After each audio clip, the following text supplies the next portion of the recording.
Hello. So I don't know if I'm going to get any more free time today to do this, so I'm doing it now.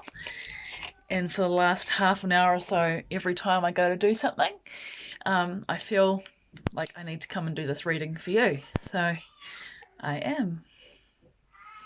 I'm just lighting some incense just to clear my energy around myself so that messages and spirit can get through to me for you. So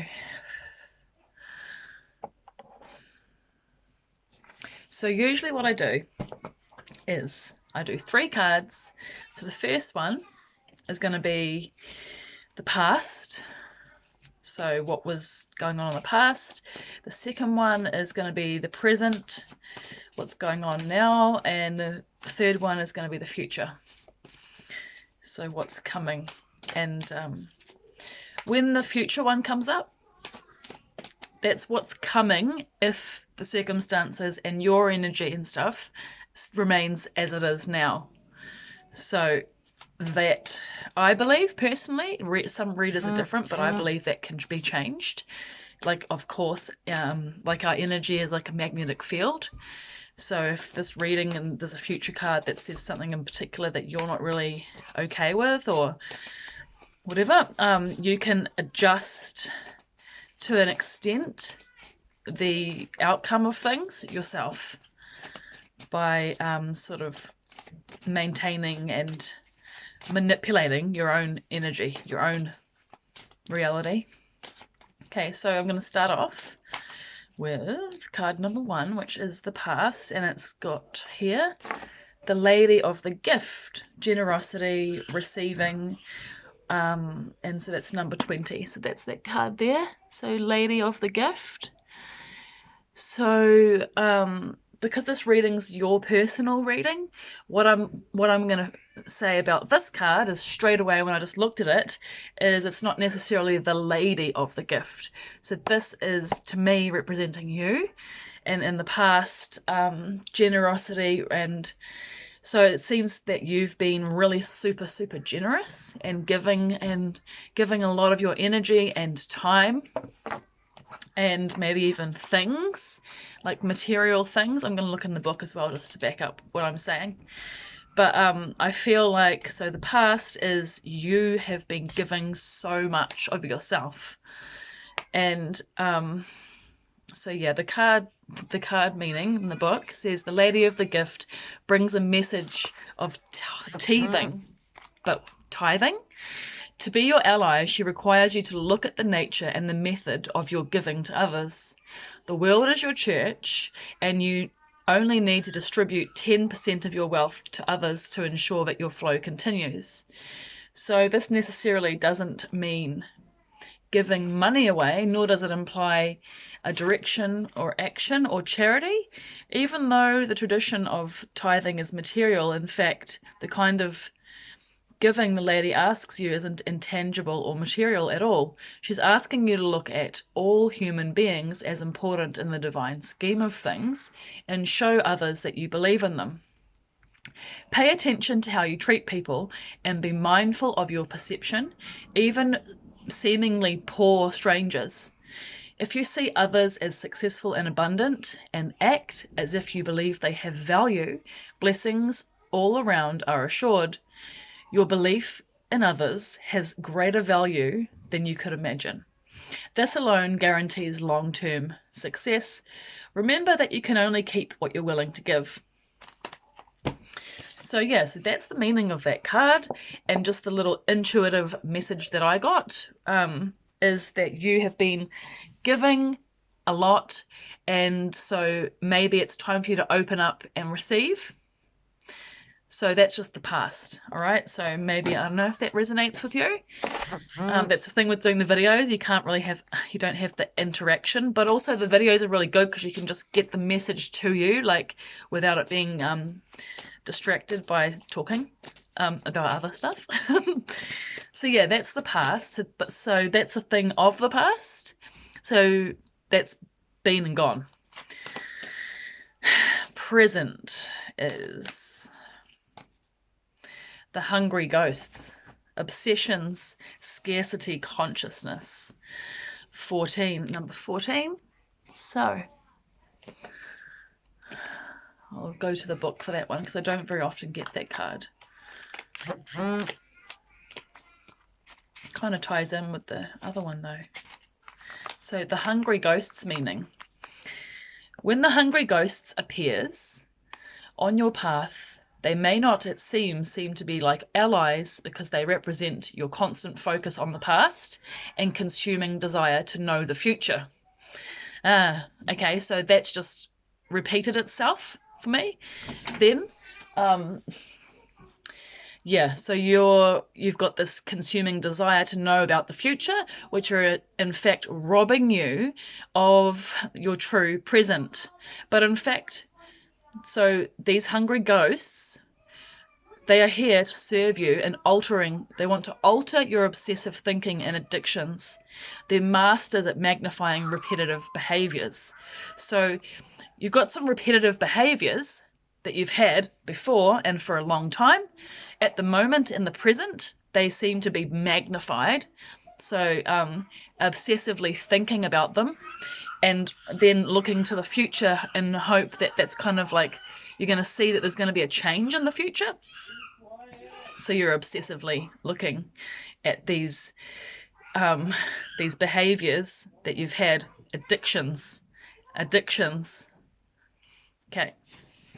So masters at magnifying repetitive behaviors. So there's something going on here. And repetitive behavior is also an addiction. So you can break out of that, but you have to consciously do that. So anyway, that was just the intuitive side. The message is for you to examine whether you're doing the same thing over and over, expecting a different result.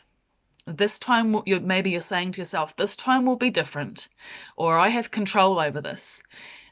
Those are false statements and a sign of deep denial of the truth. Now is the time to let go of that kind of thinking. Surrender your will, your life, surrender your heart's desires and all that pains you to the divine. So everything that you're obsessively thinking about, obsessively trying to change, addictions and stuff like that, surrender those to the divine.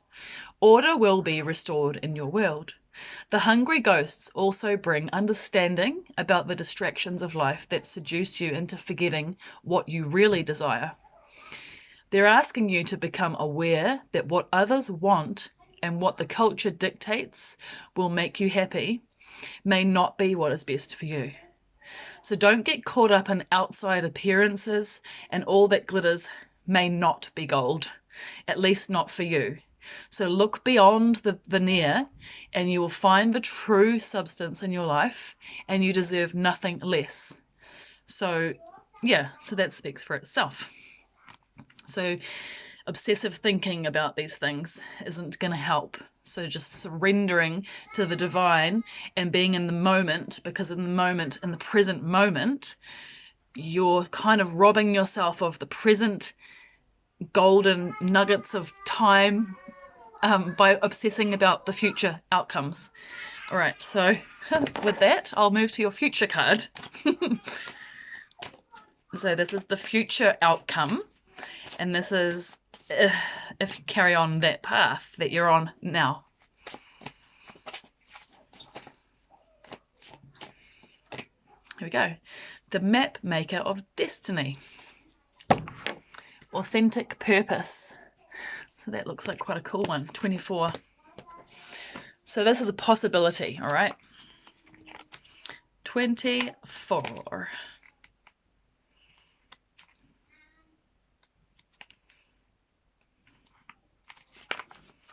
So just really quickly, confirmation for you that you thought that ghost and that woman that's beside you is your nana. It is your nana.